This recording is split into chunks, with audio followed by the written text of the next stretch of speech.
Hola, ¿cómo andan? Bueno, acá estamos de nuevo. Como les dije, lunes o martes vamos a ir subiendo cosas de teóricos, materiales. Ayer intenté, pero estaba medio este, colapsado el aula y la plataforma, así que esperemos hoy tener un poco más de suerte. Bueno, les cuento que estuve preparando. Tengo, como les decía la vez pasada, más que nada en la presentación de los contenidos de la materia, la primera parte de la materia trata más sobre la discusión acerca del método científico para todas las ciencias empíricas, como son las ciencias sociales, ¿verdad? Pero bueno, digamos sus hermanas mayores, las ciencias naturales, la física, etcétera, de las cuales las ciencias sociales han intentado copiar, adaptar más que copiar su método.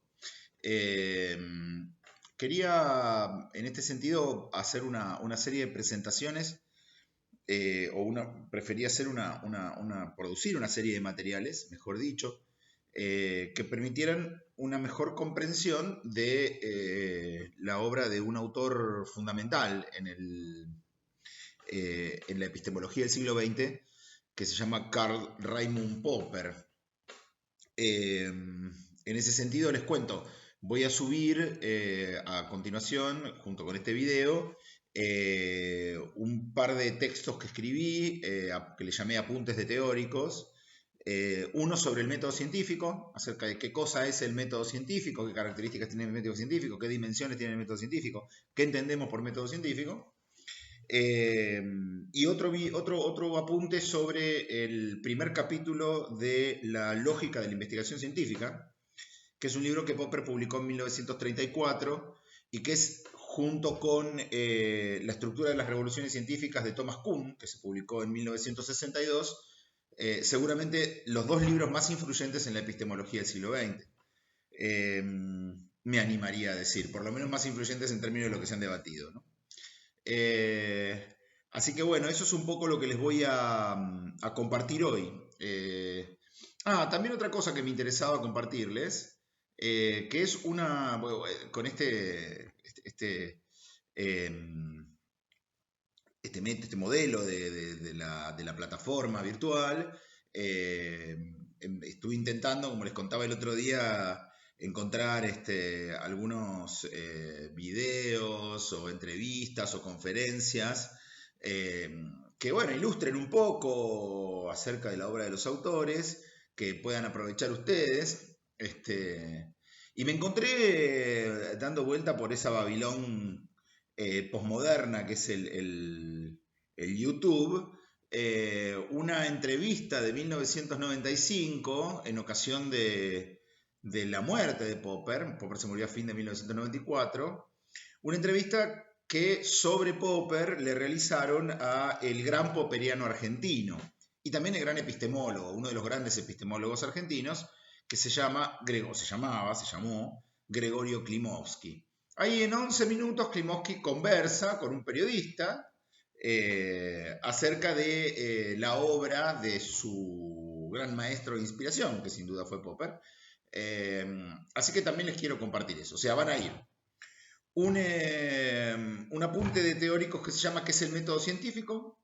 Un apunte de teóricos, ¿sí? Que se llama o que trata sobre el capítulo 1 de la lógica de la investigación científica de Karl Popper, y la entrevista de 10 minutos a Klimovsky sobre Popper, ¿no?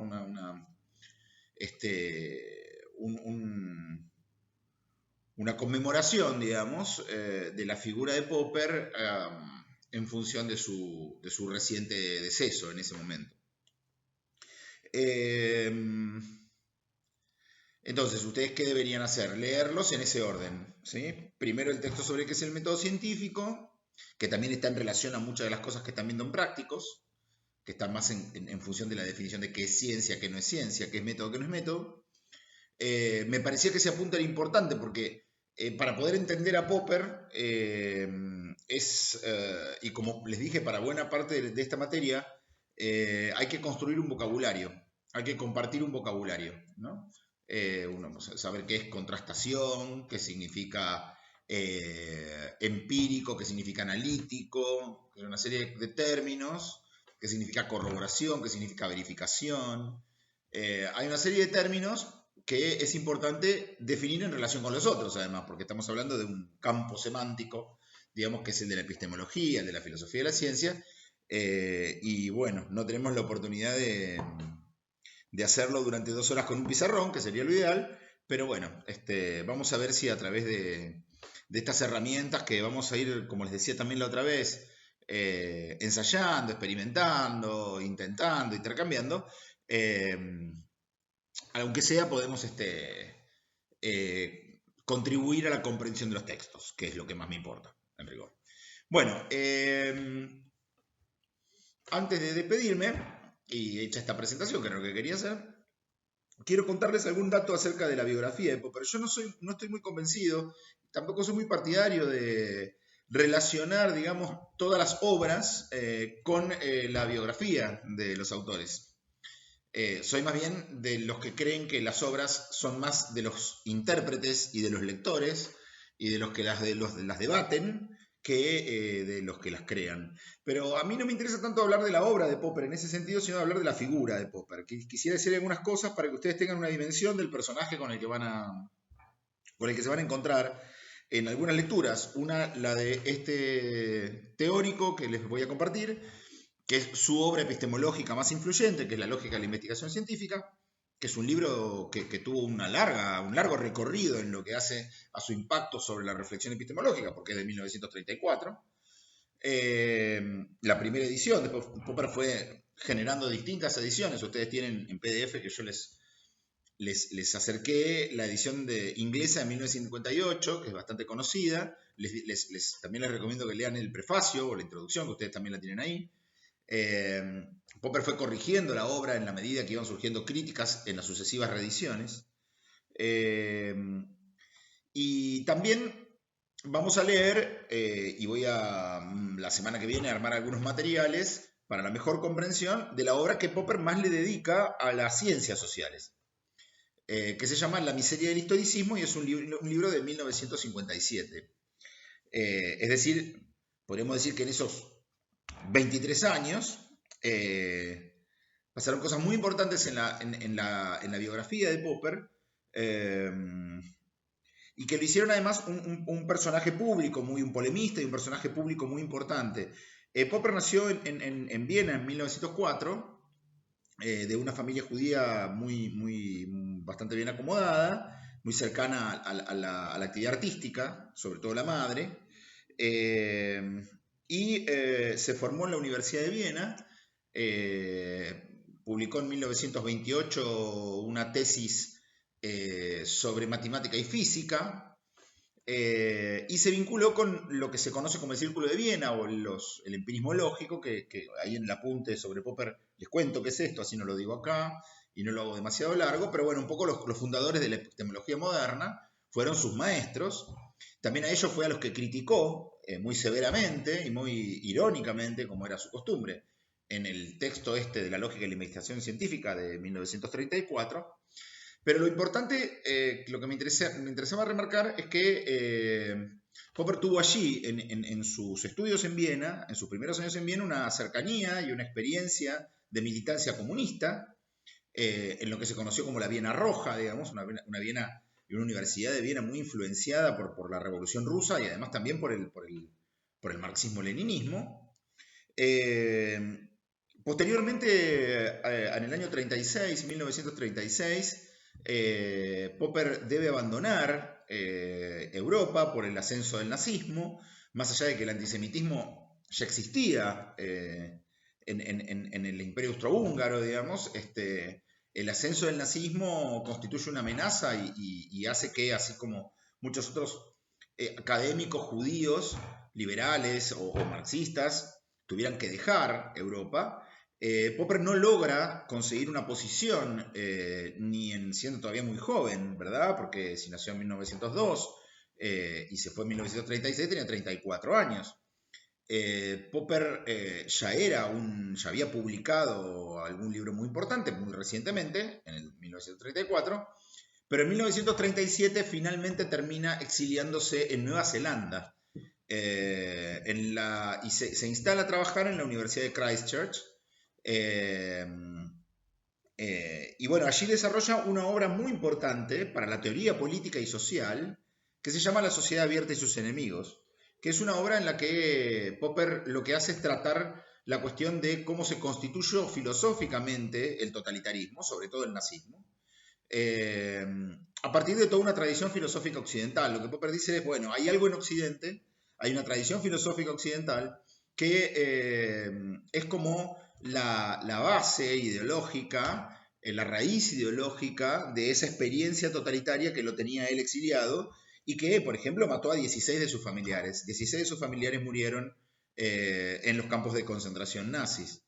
En 1955, perdón, en 1946, 45-46, al final de la guerra, Popper retorna a Europa y lo hace en un lugar muy importante de destacar, que es que su reinserción en la gran academia mundial se da en la que se conoce como, o lo que todavía existe, como la London School of Economics and Political Science. Es decir, Popper, un epistemólogo de la física, se reintegra al mundo académico dentro de un muy destacado instituto de investigación científica, pero dedicado a las ciencias sociales, sobre todo a la economía.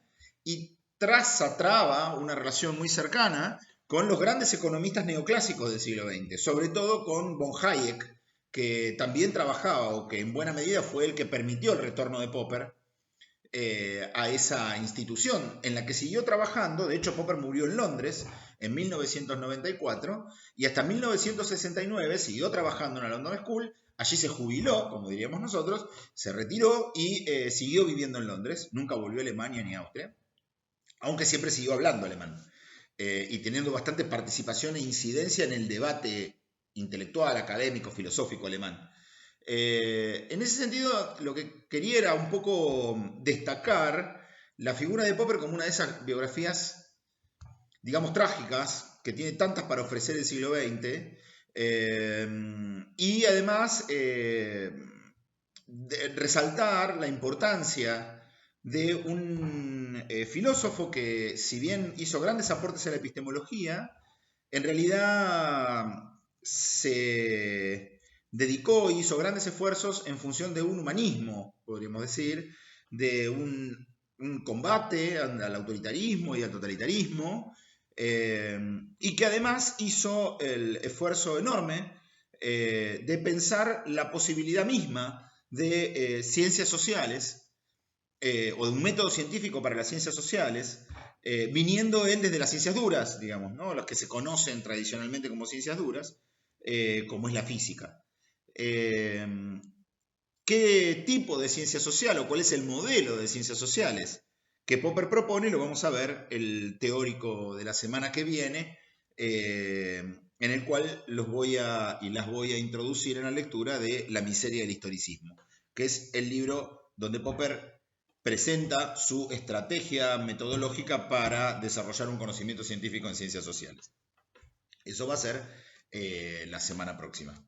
Entonces, lecturas. El apunte sobre método científico, el apunte de teóricos sobre método científico, el apunte de teóricos sobre el texto de Popper, la lógica de la investigación científica. Lean la lógica de la investigación científica, el capítulo 1 de la lógica de la investigación científica, que el texto está hecho para que tengan una mejor lectura, no para que no tengan una lectura. Y pueden, además, para ilustrar la lectura de este gran filósofo, porque es algo más que un filósofo de la ciencia, este gran filósofo humanista, pueden ver a su principal difusor en el ámbito nacional, que es el extinto Gregorio Klimovsky. Bueno, saludos, buena semana y cuídense.